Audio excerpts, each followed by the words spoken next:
São X, Y, Z, Alfa. Em qual você está? Como lidar com todas essas gerações? É isso que vamos conversar. Vem comigo, roda o VT.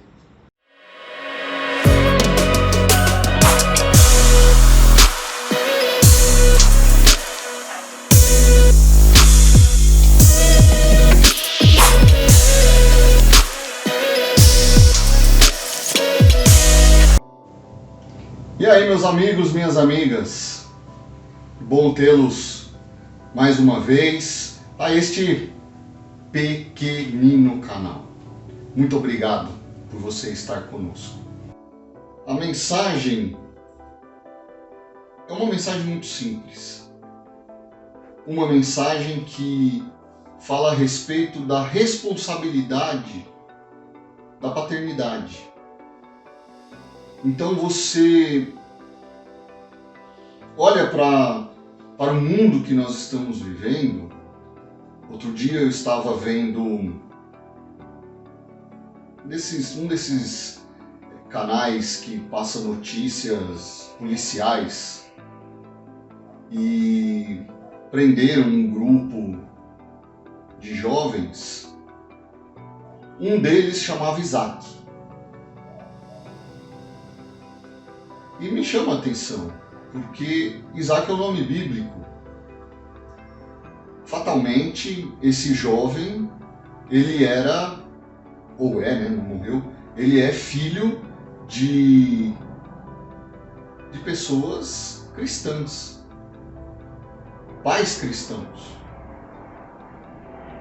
E quando você começa a prestar atenção a esses noticiários, é incrível como tem vários jovens que acabam sendo presos, jovens que estão nas drogas, jovens que estão passando por tanta coisa, e você vai ver o nome, tem lá um Tiago, tem lá um José, dependendo da época tem um Mateus, porque Mateus já foi um nome de modinha, né? Todo mundo colocava o nome do filho de Mateus, enfim. Então você percebe que trata-se de um filho de alguém que vai à igreja, que conhece alguns nomes que fazem parte da Bíblia Sagrada. E nós estamos vendo, em meio a esta pandemia toda, uma quantidade enorme de casais que estão se separando. Eu já tomei conhecimento de amigos que infelizmente se separaram. Tomei conhecimento de amigos, colegas de trabalho, e por aí vai. As famílias estão em crise. A tecnologia entrou dentro dos nossos lares, os nossos filhos ficam o tempo todo em um celular, em um computador. Raramente estão vendo televisão. Televisão já não atrai mais. O que atrai são esses outros aparelhos. Acessar o YouTube. Você olha um pouco e daqui a pouco já para de assistir e por aí vai. Então nós estamos vivendo uma crise familiar muito grande. E onde nós podemos ajudar? De que forma nós podemos ajudar? Eu penso que nós podemos ajudar de uma forma onde aquilo que nós aprendemos dos nossos pais seja transmitido aos nossos filhos. Porque ser pai e ser mãe envolve responsabilidade. E esta responsabilidade tem sido terceirizada. Seja para uma babá, seja para uma avó, a responsabilidade do ensino dos nossos valores, do ensino daquilo que entendemos como correto, para que os nossos filhos e filhas sejam homens e mulheres corretos, homens e mulheres honrados de palavra, homens e mulheres que sejam pessoas que façam o trabalho corretamente, que ajudem a criar uma sociedade melhor. Esse papel é nosso, do pai e da mãe, não é da avó, não é do avô. A avó e o avô têm um papel importante, mas a responsabilidade não cabe a eles. Essa responsabilidade não é deles, essa responsabilidade é nossa. A responsabilidade não é da babá. A responsabilidade é nossa. Ah, Alexandre, mas eu trabalho, eu viajo, então, eu também. Eu também. E a responsabilidade é nossa. E nós estamos terceirizando. E ao terceirizar essa responsabilidade, nós estamos deixando os nossos filhos aprendendo aquilo que não se deve aprender em outros lugares, seja na escola, seja na igreja, com amizades que não têm um compromisso com a palavra de Deus, não têm um compromisso com Deus, não têm um compromisso com a igreja. Então, estão soltos. Acessam YouTubers que falam de tudo. E muitas vezes, o meu filho e o seu filho, com 10 anos, está tendo acesso a uma informação através de um YouTuber que ele ouviria ou que deveria ouvir e aprender mais para frente. Isso é uma crise, porque nós não temos mais o controle. Enquanto eu gravo esta mensagem, a minha filha, que está por detrás das câmeras, está mexendo no celular. O que ela está vendo? Não sei. Eu preciso confiar que aquilo que eu ensinei a ela está usando neste momento, porque eu não sei o que ela está acessando. Enquanto eu gravo, o meu filho está num outro quarto e eu não sei o que ele está fazendo, porque eu estou gravando. Mas eu preciso confiar que aquilo que eu ensinei, que a minha esposa ensinou, que eles estão seguindo. O grande problema é que aquilo que deveria ser ensinado não está sendo ensinado. E isso não é nosso, não é agora, não é de agora. Isso já vem de tempos antigos. Vou dar um exemplo. Imagine que nós tenhamos aqui 3 cadeiras. Do avô, do pai e uma terceira cadeira do filho. O avô homem correto, dificuldade para conquistar as coisas, trabalhou demais, lutou demais para poder pagar uma escola para o filho, para poder pagar uma faculdade. Ele lutou tanto que nem curte muito o que tem. Não aproveita o que tem. A alegria dele é ver o filho, ou ver os filhos, curtindo o que ele conquistou. E aí vem o filho. Teve uma certa dificuldade, não foi muita, mas uma certa dificuldade. Viu o pai lutando, trabalhando, suando, para que ele, filho, pudesse ter uma condição melhor que a do pai. O meu pai, ele veio do interior do Ceará. Ele é o filho mais velho, ou era o filho mais velho, de mais 4 irmãos. Um total de 5 filhos, 5 homens.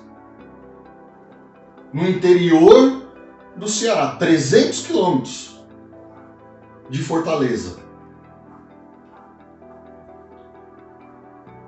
Ele entrou na aeronáutica, depois entrou na Polícia Militar aqui do estado de São Paulo. Viu meu pai trabalhar muito, se dedicar muito, para que eu pudesse ter estudo, pudesse ter uma faculdade, uma pós-graduação e por aí vai. Os meus filhos, eles me veem trabalhar, mas hoje você tem mais acesso às coisas que antes não tinha. E isso faz parecer que a vida é fácil. Que tudo é muito fácil. Que tudo é muito simples de se conseguir, de se conquistar. E aí o devido valor não é dado. Vamos para a Bíblia? Abraão. Abraão era um homem que Deus o chamou. A Bíblia fala lá em Gênesis que Deus o chamou. Lhe fez promessas. Promessas de ser pai de multidão, de nações. Ele ia ser pai de muita gente. Mas Abraão já era velho. Sua esposa já era avançada em idade. Como que eles iriam ter filhos? Biologicamente falando, não dá. Como que faz? Pois é, mas Deus prometeu a Abraão, e Abraão teve um filho com Sara, sua esposa. Sara tentou dar um jeitinho para que ele tivesse um filho com Agar e tal, mas vamos falar de Isaac, filho de Abraão. Abraão, Isaac. A vida de Isaac já foi mais fácil. Mesmo Isaac tendo visto o pai subir ao monte para sacrificar, a vida de Isaac foi mais tranquila. Abraão já era homem rico. Abraão era homem poderoso. Abraão já havia tido experiências com Deus quando nasceu Isaac. Abraão era um homem forjado na dificuldade, nas dúvidas. Imagina hoje Deus chegar para você e falar assim: sai da tua casa, da tua parentela e você vai para um lugar que eu vou te mostrar. Pega teu filho, teu único, lá na frente, depois de um monte de coisa que aconteceu, pega teu filho, teu único, que eu quero esse aí, de sacrifício. E Abraão obedeceu. A Bíblia fala que Abraão obedeceu. E aí veio Isaac. E o que a Bíblia fala de Isaac? Nada. Tirando o episódio que o empregado do pai vai buscar uma noiva para ele, o que a gente ouve falar de Isaac? Nada. Só ouve falar que ele foi enganado pelo filho. Ele gostava de Esaú e a esposa gostava de Jacó. É o que a gente ouve falar. Nada mais. E aí vem Jacó e Esaú. Um gostava de caça, o outro gostava de ficar em casa, gostava das coisas, das tarefas da casa, sossegado, tranquilo. Abraão, o vô, um grande homem. Isaac, mais ou menos. Jacó e Esaú. Jacó enganou. Enganou o irmão, enganou o pai, a mãe ajudou, foi embora, foi para casa do tio, foi enganado. Quando que a história de Jacó muda? Quando ele chega no Val de Jaboque. E ali, depois de tantos anos, ele tem um encontro com Deus. Ali muda a história de Jacó. Mas até então, era Jacó. Abraão, tá aqui, o vô, espiritual, cheio de experiências com Deus. Isaac, normal. O que você é? Eu sou cristão. Mas você faz alguma coisa? Não. Eu vou na igreja, eu vou na missa, vou não sei aonde. Eu sou não praticante. E o filho? O filho não conhece nada. O filho se vê tão apertado que quando Deus tem um encontro, ele chama o Deus do meu pai Abraão.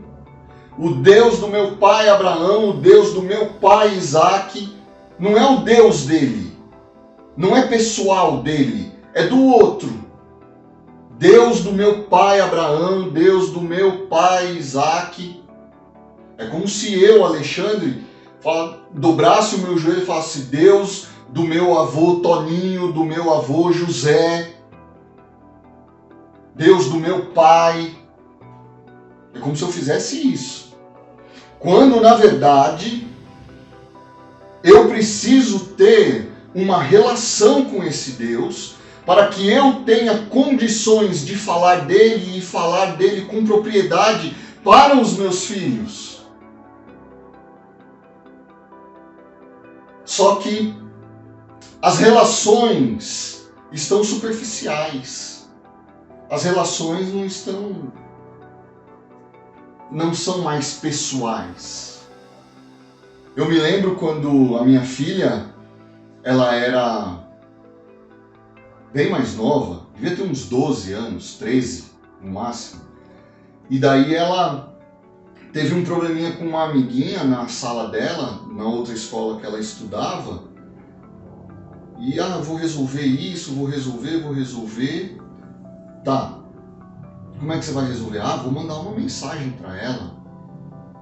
Eu falei: filho, essa situação a gente resolve olho no olho.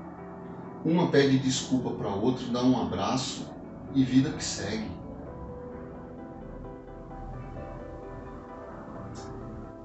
Eu li um livro há alguns anos do John Maxwell, John Maxwell fala algo, ele escreveu algo fantástico. Nós ensinamos o que sabemos, mas nós multiplicamos o que somos. E o que nós somos? Ou o que nós temos sido para a sociedade, para os nossos filhos? Como que somos dentro da nossa casa? Não adianta eu virar para minha filha ou virar para o meu filho e falar assim, ó, você não bata em mulher, e eu espanco a minha esposa. Que exemplo que eu estou dando para ele?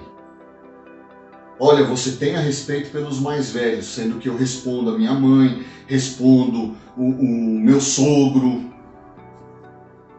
respondo o meu vizinho mais velho, enfim, o que adianta? Que exemplo que está sendo dado? Entende? A gente ensina o que a gente sabe. Só que a geração atual, esta geração dos meus filhos, eu tenho 43 anos, a geração dos meus filhos, talvez dos seus filhos, ou talvez ainda uma geração mais nova do que os meus filhos, esta geração, ela exige de nós, pais, uma coisa que nós não exigíamos dos nossos pais.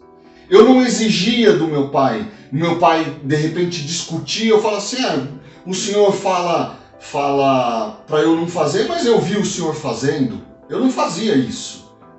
Eu chamava meu pai de senhor. A minha mãe de senhora.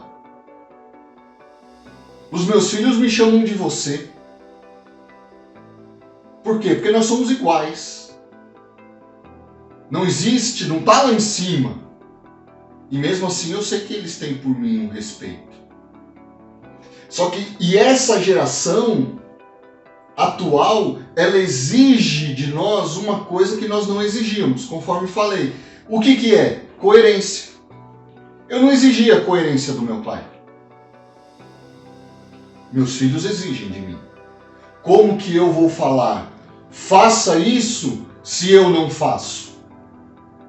Eu não exigia isso do meu pai, nem da minha mãe, apesar deles fazerem. Mas os meus filhos exigem de mim. Como é que você fala para não fazer e você faz? Como é que você fala para eu fazer exercício se você não faz? Percebe? Essa geração é uma geração que clama por coerência. É por isso que os jovens, quando vão ao mercado de trabalho, se chegam em uma determinada empresa, o chefe, o gerente, o gestor, o CEO, seja lá quem for, vira e fala assim, ó, você não pode fazer isso. Eu vi você fazendo, essa empresa não serve para mim. Pega e vai embora. Por quê? Porque não tem coerência. Só que não adianta a gente ficar ditando regras se nós não conhecemos a geração dos nossos filhos. Precisa conhecer. Pai, mãe, você que me ouve, conheça a geração dos teus filhos. Conheça esta geração. Existem estudos, informações falando a respeito desta geração. Vá atrás, saiba do que é importante para eles. Se você não souber, você vai continuar gritando dentro de casa e não será ouvido, não será ouvida, mãe. Tenha coerência.